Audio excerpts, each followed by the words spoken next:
जालना जिल्ह्यात शेडनेटमध्ये मोठ्या प्रमाणात भ्रष्टाचार झाल्यामुळे शेतकरी संघटनेचे आंदोलन प्रमुख विष्णू रंगनाथ शिंदे यांनी तालुका पातळीपासून ते फलोत्पादन आयुक्त पुणे यांच्यापर्यंत केलेल्या तक्रारीनुसार आज पुण्यामध्ये आम्ही त्यांचं म्हणणं ऐकून घेतलं। त्यामध्ये 2025-2026 या आर्थिक वर्षामध्ये मंजूर झालेल्या शेडनेटमध्ये 30-35 कोटी रुपयांचा अपहार झाल्याचा आरोप विष्णू शिंदे यांनी केल्यानुसार विभागीय चौकशी सुरू होऊन या भ्रष्टाचारामध्ये सहभागी अधिकारी, ठेकेदार व शेतकऱ्यांवर कारवाई सुरू झाली असून ठेकेदारांना ब्लॅकलिस्टमध्ये टाकले आहेत। तरी शेतकऱ्यांनी अशा प्रलोभनांना बळी पडू नये, तर जर यात सहभागी झाला तर आपल्या शेतीच्या सातबारावर आता बोजे पडायला सुरुवात होणार आहे। यातून शेतकऱ्यांनी सावध व्हावं अशी शेतकरी संघटनेचे पदाधिकारी विष्णू शिंदे यांनी आवाहन केले आहे। नमस्कार, आपण आलेलो आहोत संचालक फलोत्पादन महाराष्ट्र शासनचे जे अंकुश मारुती माने साहेब आहेत, संचालक आहेत। तर माने साहेब, ही जी शेतकरी संघटनेचे कार्यकर्ते आहेत विष्णू रंगनाथ शिंदे यांनी काही ज्या शेड आहेत शेतकऱ्यांच्या, त्याच्यामध्ये फार मोठ्या प्रमाणात भ्रष्टाचार झाल्याचा त्यांनी आरोप केलेला आहे। 1 वर्ष झाले ते तुमच्याकडे फॉलोअप्स करतायत, तर त्या संदर्भामध्ये आपला काय निर्णय झालेला आहे, काय चौकशी झालेली आहे, त्या संदर्भात आपण काय सांगा? या प्रकरणी आस्थापना शाखेमार्फत ह्याची सखोल चौकशी चालू आहे आणि त्या बाबतीमध्ये कार्यवाही सुद्धा प्रस्तावित केलेली आहे आणि हे प्रकरण अंतिम टप्प्यामध्ये आहे। हे शिंदेंचं जे प्रकरण आहे ते त्या बाबतीमध्ये एक वेगळा पत्र आम्ही त्यांना एक आज देतोय आणि त्याच्यामध्ये 1 महिन्याभरामध्ये आपल्याला तो अहवाल सादर करता येईल। परंतु हे सर्व जे जालना आणि परिसरातले जे प्रकरण आहे तर हे 2-3 वर्षापासून चालू आहे आणि ते अंतिम टप्प्यामध्ये आहे।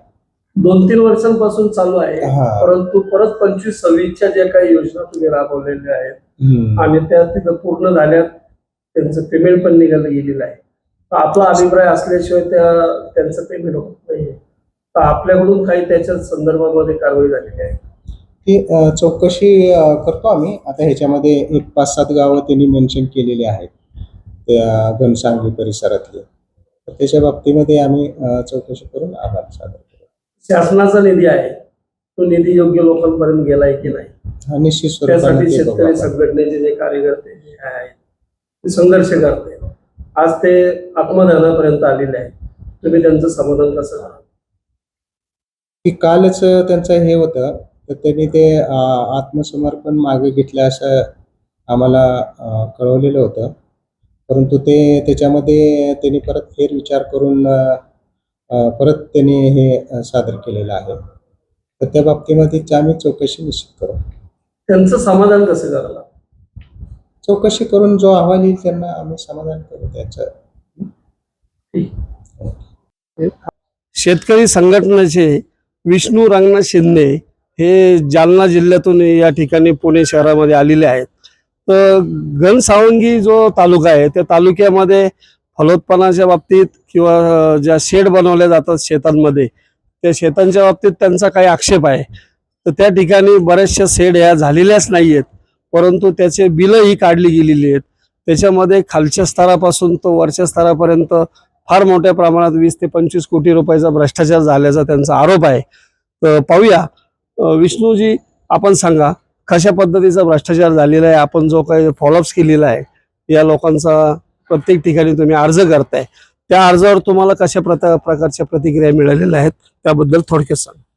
हे शासनाचा उद्देश असा आहे की शेतकऱ्यांनी या योजनेचा लाभ घेऊन आपलं जास्तीत जास्त प्रगती करावी आणि लाखो कोटीवधी रुपयाचा हे कमवून त्यांनी जीवनात प्रगती करावी। पण याच्यात वर्ल्ड बँकने जो निधी दिला त्याचा काही अधिकारी आणि त्यातले जे ठेकेदार आहेत यांनी काही त्याचा योग्य वापर केलेला नाही।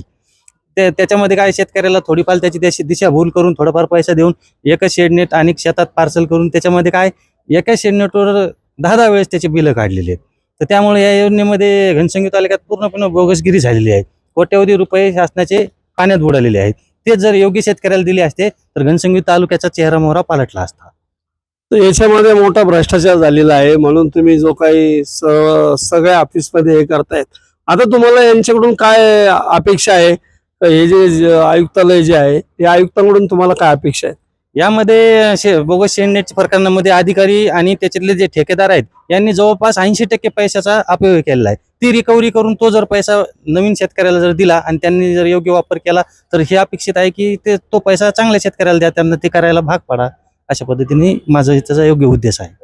आम्ही ज्या वेळेला चर्चा केली आता इथल्या अधिकाऱ्यांची, त्या अधिकाऱ्यांचं म्हणणं आलंय का आम्ही रिकव्हरी चालू करणार आहोत, परंतु ती रिकव्हरी कशा पद्धतीने असणार आहे त्यावर थोडासा या ठिकाणी प्रकाश टाकण्याचा काम काही अधिकाऱ्यांनी केलेलं आहे. तर आता यामध्ये शेतकऱ्यांना या गोष्टी समजल्या पाहिजेत.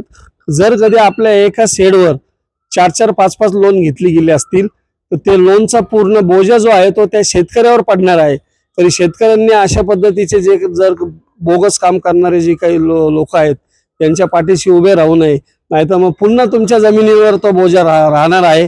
अधिकाऱ्याच्या पद्धतीने, ठेकेदाराच्या पद्धतीने याच्यातून पळवाट काढून बाहेर निघणार आहे, पण शेतकरी याच्यामध्ये पिंजला जाणार आहे. टॉप न्यूज पुणेसाठी कैलास गायकवाड.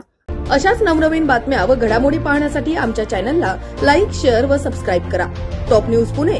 जाहिराती व बातम्या देण्यासाठी संपर्क मुख्य संपादक कैलास गायकवाड. संपर्क क्रमांक 8080178077.